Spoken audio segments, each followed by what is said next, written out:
President of the Republic of Uganda. Bobby, Bobby, Bobby, Bobby, Bobby, Bobby, Bobby, Bobby, Bobby, Bobby.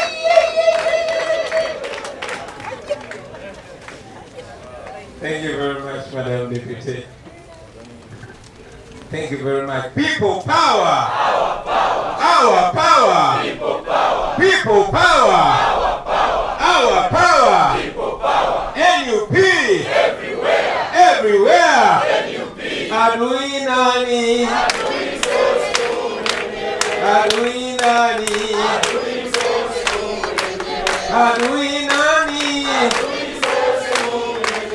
Adui nani?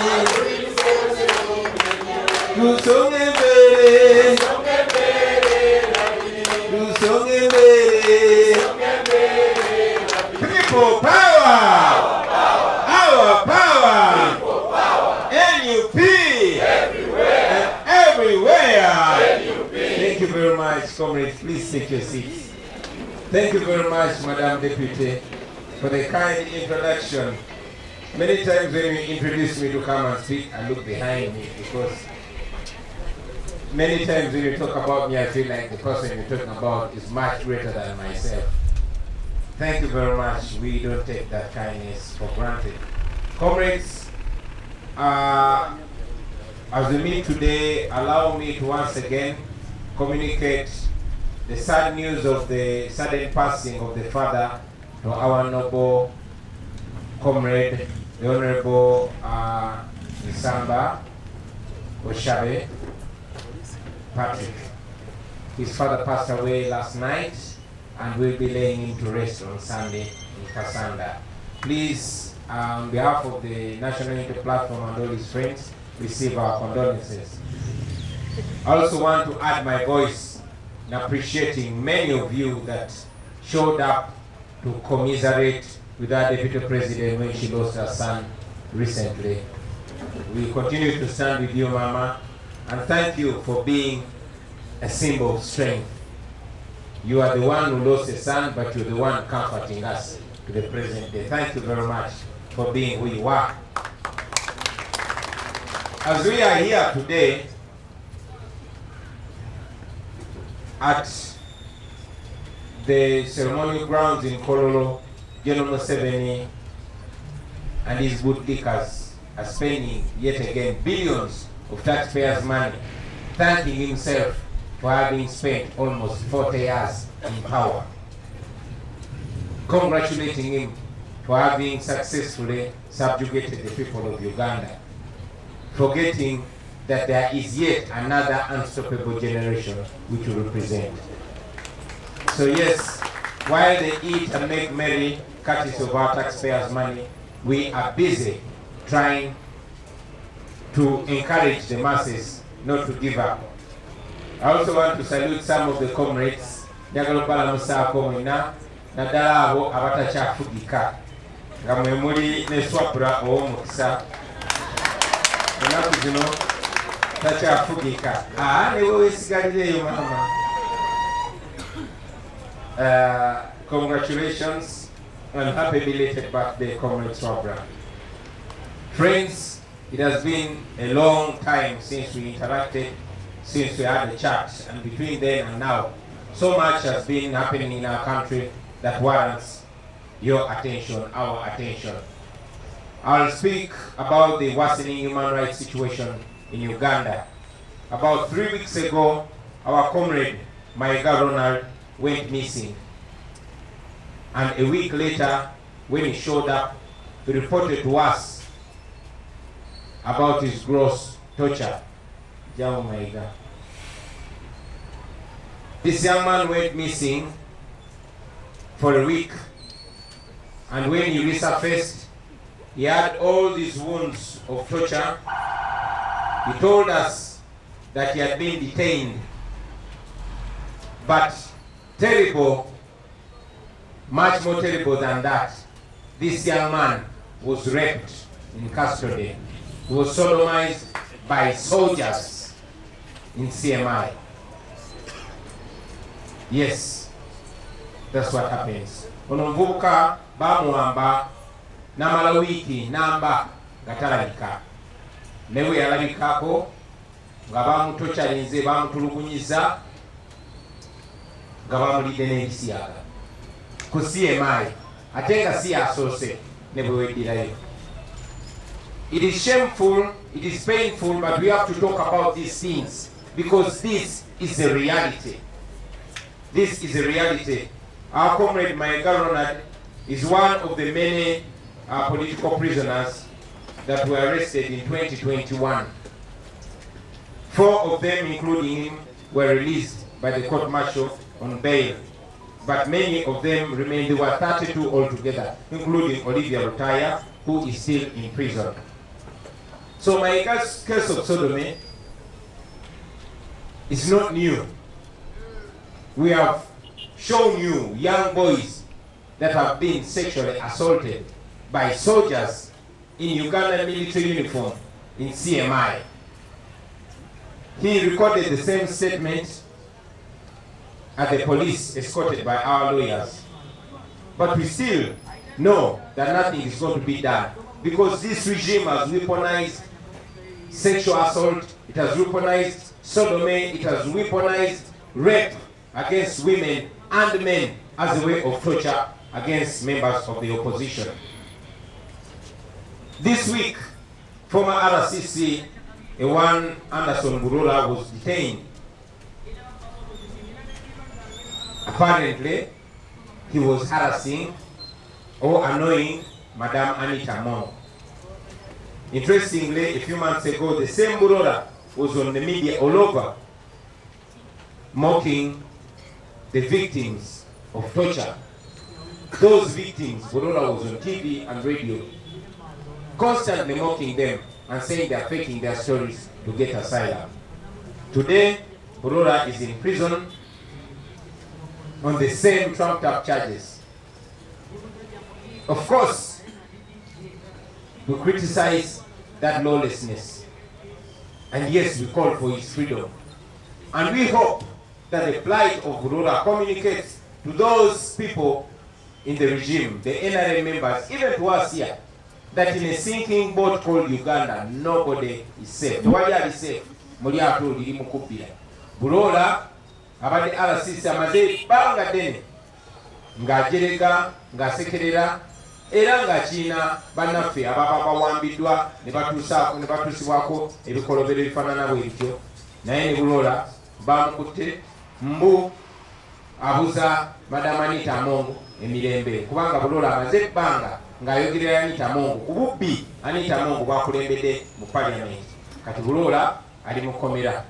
Tuvumirira okukwata n'okutulugunya Burola. Tuyinza obutakkaanya naye n'ebyakola obutakkaanya nabyo, naye twagala naye afune eddembe lye. Eryo eddembe lyabadde alemesa bannayuganda okufuna, twagala alifune, twagala afune obwenkanya. We want him to get the justice that he has so many times helped in denying the people of Uganda, because we believe that nobody should be subjected to lawlessness. So we add our voices in calling for his release and fair hearing. About the evictions in Bubiji, many of you have seen our people displaced in Bubiji, in Nansana, in Nabweru, and many other places. We are still concerned about the manner in which NEMA conducted himself, whether it is right or wrong. It was supposed to deal with these people in a humane way, giving them human dignity and taking into consideration their economic situation. Bagenze ne basengula ebikumi n'ebikumi by'abantu, families nyingi tebalina we basula, tebalina we basaluba, abamu nga balina n'abaana bato. NEMA kyonna kyegenderera oba ntuufu mu bigendererwa byayo oba nkyamu, kiri clear ti enkola gye yakozeemu ebintu bino tiyawadde ekitiibwa bulamu bw'abantu, tiyatunulidde na nyingiza y'abantu. Twawulidde tibalina n'enteekateeka okusenda abantu abalala bangi, newankubadde ate zi factories eziri mu ntobazi ne zi petrol station eziri mu ntobazi tezikwatibwako kubanga z'abakungu mu gavumenti. Naye era tumanyi nti ebyo byebimu ku bigenda okuleetera Bannayuganda okumanya nti tewali agenda balwanirira okugjako bo kennyini. I want to speak on the grand corruption and theft at Parliament. Scandals have continued to unfold at Parliament, recently including 3 regime MPs that were charged for corruption. Apparently, they were asking the Uganda Human Rights Commission for a kickback before they passed the budget of the commission. We were not surprised by the audacity of these MPs, because I mean, if their colleagues can pocket up to $1 trillion shillings meant for war hospital, if they can pocket billions of money made for COVID victims, then these ones saw it as child's play. Museveni ordered a budget that was already passed to go back to Parliament. Not because he was angry about the corruption, no. He was only angry because he was outsmarted by his very MPs, because he saw that they stole more of public funds than himself. So he decided to send back an already passed budget. Now this should tell us more about zero independence of the 3 arms of government. I mean, if elected members of Parliament can be abducted outside the court and they are disappeared, members of Parliament, moreover from the ruling party, then all of us should be reminded of where we stand in this Uganda of today. Mulabi mwena obubbi obugenda maaso mu Parliament. Obubbi obungi juzi ba MPs basatu aba NRM kibiina ekiri mu buyinza wadde kyawamba buwambe basindikiddwa mukomera oluvannyuma lw'okusaba enguzi ekitongole ekirina okuba nga kirwanira eddembe ly'obuntu mu ggwanga nga tebanayisa bajeti yaabwe. Naye era nga bwe mbagamba kino tekirina twewuunyisa, kubanga bwe wabanga bannaabwe basobola okubba akatabali kakalamba akalina okubeera akeddwaliro ly'e Lubowa, baba basobola okubba obumbi n'obumbi obulina okubeera sente zirina okuyamba okugula ebyuma ebyamba okussa balwadde ba COVID, then bano balaba nti kya bulijjo. Era nga bwe mbagambye nti Museveni okusindika bajeti yayisiddwa edda ku mukolo ye kennyini gwabaddeko, bagizeeyo mu Parliament bagiyise buto. Tekiraga nti yali alwanyisa nguzi, wabula yanyinga bunyiizi ti banne ate abakozi be ba MP be bamusinga okubba sente z'omumusolo, n'agamba nedda tebayinza musinga mukazanyoke n'agisindika eddeeyo. Ekyo njagala kibalage basebo ne bannyabo nti amasika ga gavumenti 3 tegakyetengerera n'omulundi n'ogumu. Kati eri one man show, saababbi kyasalawo kyekitambula. Eyo ye Uganda gye tulimu. About our school of leadership, the Secretary General has already told you about our school of leadership and its status. We've said it before and we say it again that as NUP we believe that the abuse of office and power in Uganda is not by accident. No, this is partly as a result of having leaders in public offices that are not grounded in skill and in morality. So as part of the solution, we opened the NUP School of Leadership in our old headquarters in Kamocha. And like I said at the ceremony, we intended to nurture a new breed of leaders that respect their offices and the people that put them in their offices. Of course, police has summoned us to apparently explain what we teach in that school. Twagulawo essomero lino kubanga twamanya nti waliwo obuzibu mu bukulembeze bwaffe. Ekyokubeera nti tulina abakulembeze abataasa kitiibwa mu ofiisi zaabwe, abakozesa obubi obuyinza. Twakiraba nti si accident, wabula kyagendererwa. Embeera y'obukulembeze bwetu mu ggwanga kuba tulina abakulembeze tebalina bumanyirivu, tebalina na buntu bulamu, tebalina buntu, tebalina mpisa. Kyatutandisawo essomero lyaffe. Tutekewo abakulembeze abapya, omugijjo gw'abakulembeze omupya nga tebalina bubeezi bumanyirivu naye nga balina n'empisa ez'abateekebwamu ez'abayigirizibwa, morality mu bukulembeze. Naye era nga bwe mwalabye kati batuyise mbu tubannyonnyole essomero lyaffe lisomesa ki. Secretary General waffe ne ttiimu bajagendayo, naye ate ne wano mumpa omukisa mbanyonnyole essomero lyaffe okusookera ddala liyigiriza lyakujjako Museveni. ekyokubiri tetukomaawo wabula twagala tuyigirize bannayuganda ekyokuzzaako nga tumaze okunyako dictator. In this our school, the first thing we teach is to free ourselves from dictatorship. And like Comrade Weiss was explaining, one of the most important books that we break down in all languages, even in sign language, is a book by Jean Sharp called From Dictatorship to Democracy, because we are on a mission to move Uganda from a dictatorship to a democracy. And not only that, but after that, we want to prepare those leaders to build a new country, a country where their children and grandchildren are going to be proud to be citizens. So that is our mission. But Secretary General will probably put it in the Harvard kind of English so that the police understand it better. We are aware of the intention of the police to close our school. Tumanyi bulungi baagala kuggala somero lyaffe. I mean, they've closed, they've banned all manner of sensitive of civil awakening. They even banned political education in schools. They prefer an ignorant population.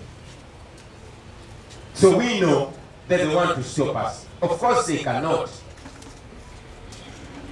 because whatever they do is illegal, and we always find a way of going around it.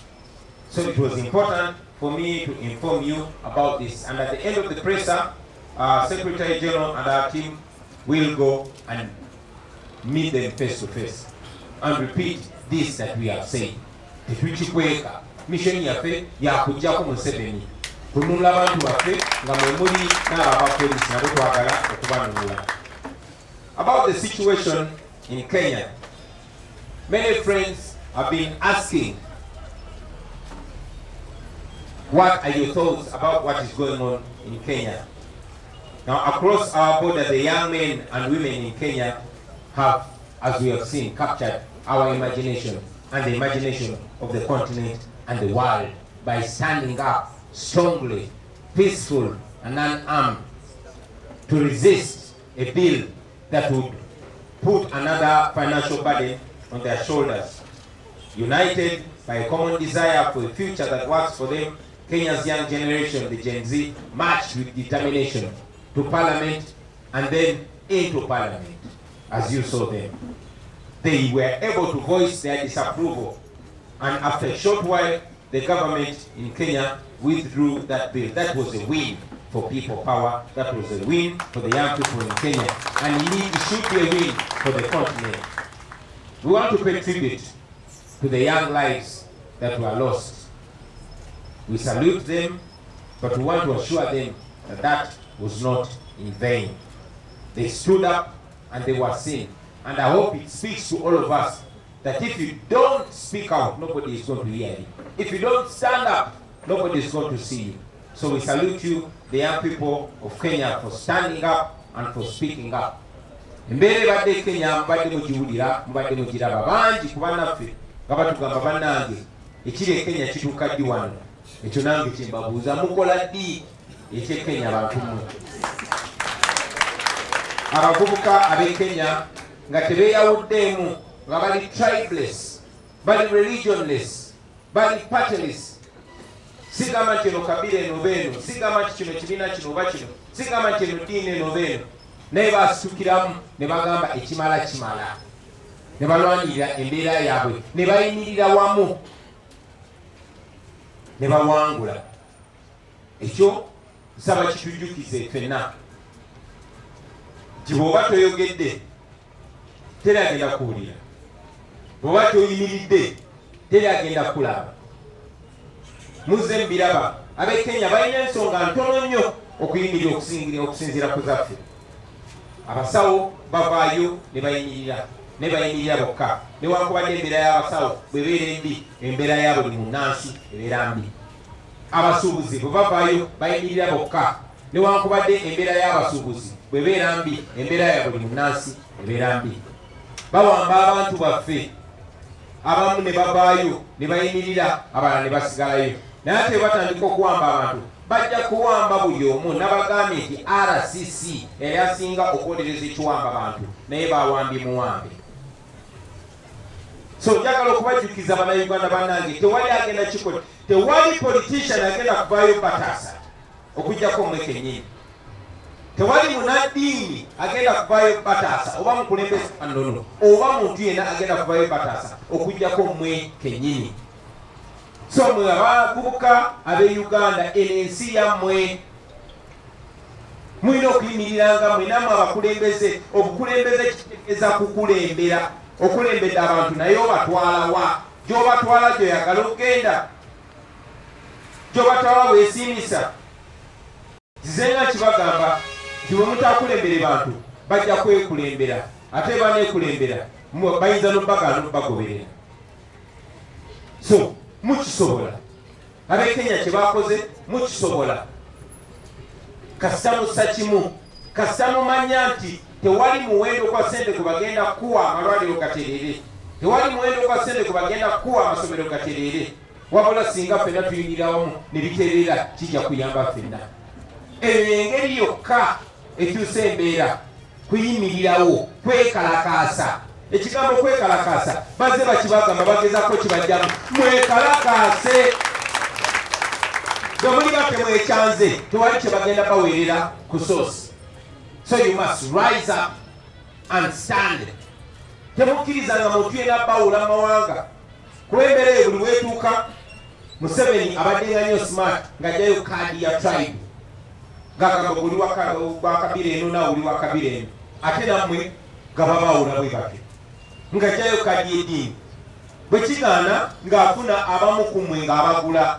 Muzze mubalaba ng'agula abamu ku mmwe basobole okubadaivatinga. Agenza ayingira mu buli organization, kebeera eddiini, abayingiramu n'abakolamu ekiwayi, mwe muli b'egindi ne mwe muli b'egindi. Oba muli basiraamu abayingiramu muzze mubiraba, oba muli bakatuliki abayingiramu n'abalwanaganya, oba muli balokole abayingiramu. Omukono gwe guli buli wamu. Tekikomaawo, genda mu bukulembeze kabeere bukulembeze bwa nnono era abayingiramu n'abawula buli omu n'afunako ekiwayi kasita abasuulira ssente. Ebibiina muzze mubiraba byonna, buli wamu ayinawo ababe. Bayinza obuteerangirira nti bakozi be naye mbeera mubalaba bonna era kiba kibalaga ani gwe bakola ki gwe bakolera. So njagala okubajjukiza Abannayuganda bannange nti you must not leave your plight to only the politicians. The politicians will lead you when they know you know where you want to go. If you don't know where you want to go, they will mislead you. Kenya etuwadde example. Ekibadde Kenya musobola okukikola. Teweewuunya lwaki badiployinza amagye wano wonna kubanga batya. Ne kati ate abantu abatya mwe muganya obakangamu.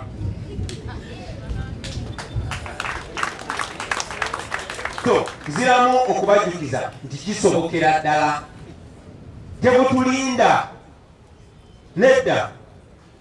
Museveni kye yakola akwata abakulembeze. N'agamba kati bwekera ku makya ne neetoolole wa Kyagulanyi ne w'abakulembeze abalala mbakiremesezza. Kaakati this is the time to change that. This is the time to change that. Ne baba bansibye mwe mugende mulumbe. Ne baba banzise mwe mugende mulumbe. We must have that mentality. You must know that each of you can be a leader and lead. Your generation needs you. Nobody is going to help you. No, solution is not coming from anywhere but from yourselves. Remember that. Finally, comrades, about our nationwide tour, our Secretary General has spoken to that. I just want to confirm to you, the people of bundibugyo, the people of Ntungamo, the people of Ishaka, the people of Bushenyi, the people of Rukunjiri, Isinjiro, tuyo muhanda ni tuisha. Tuja mutulinde. Finally, I want to appreciate all of you comrades, the leaders that have kept the momentum going, the comrades that have not stopped demanding for our missing and our detained brothers and sisters. Those that have demanded for the political prisoners, please don't stop. I am aware that even today as we speak, many frustrated families have been conscripted to go to Museveni. Some of our comrades have been paid to go and demand and claim that actually they've been telling lies about their torture. Some are paid to even lie that NUP is the one that abducts them. I salute those of you that have stayed on the coast and are staying on the coast constantly. Let's keep the families of the missing comrades in our prayers, and whenever we can, let us visit them, let us give them confidence. The children, the widows, I salute all of you friends that are helping us pay school fees for the families, the children of the missing and killed comrades. Please don't stop. Most importantly, comrades, we must never ever stop. We must never say die. We must never give up. Let us keep pushing, because soon and very soon we are going to be free. What the Kenyans achieved, we can achieve, and much more. Freedom comes to those who fight, not to those who cry. Because the more you cry, the more your people will continue to die.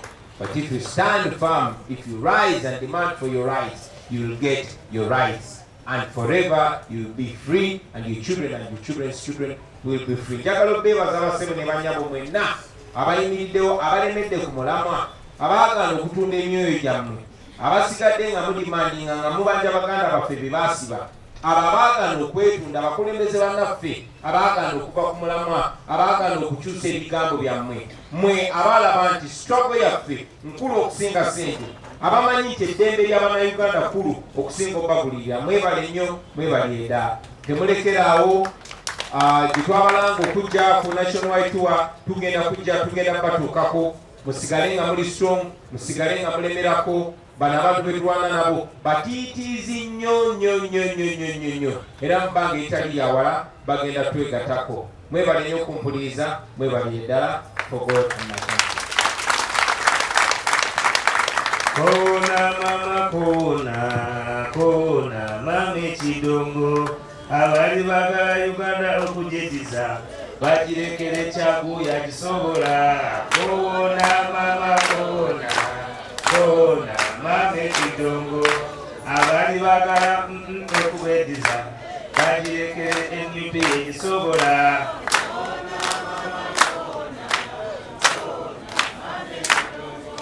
abali bagala busoga okujediza mugirekere ngubi yagisobola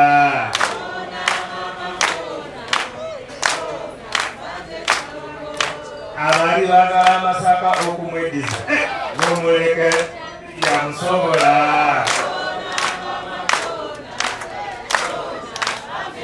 people power our power alitulabisa nga tuyingira mu kibuga alitulabisa nga tuyingira mu ki era ndowooza kyogolaba abakulembeze b'NUP tukyetala eyo paka bwe tulyetala nga tuyingira mu ki byonna biba byawooma people power our power